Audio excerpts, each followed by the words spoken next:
नमस्कार, पूजा किचन्समध्ये तुमचं खूप खूप मनापासून स्वागत आहे।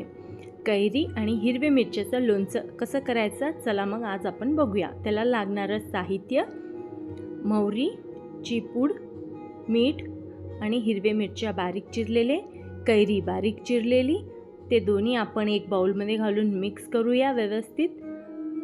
त्यामध्ये मीठ घालूया, चवीनुसार मीठ, लोणच्याला जेवढं लागतं तेवढं मीठ घालून त्याला छान व्यवस्थित मिक्स करून घेऊया।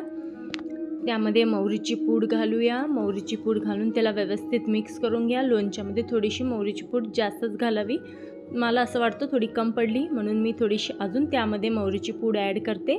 मोहरीची पूड ॲड करून व्यवस्थित मिक्स करून घ्यायचं आणि जिरे मोहरी तेलाची फोडणी मी त्यामध्ये घालते। जिरे मोहरी तेलाची फोडणी थंडच आहे, गरम नाही आहे आणि हे लोणचं आपण वर्षभर पण टिकू शकतो, नाहीतर ताजं आपल्याला करून पण खाऊ शकतो जेव्हा आपल्याला कैरी मिळतील तेव्हा। आणि हे लोणचं राईस, चपाती, उपमा, पोहे कशासोबत पण तुम्ही हे लोणचं खाऊ शकता। तुम्ही एकदा ट्राय करून बघा, हे लोणचं खूप छान आहे। वर्षभर टिकायसाठी त्याला काचेच्या जारमध्ये आपण व्यवस्थित भरून ठेवायचं।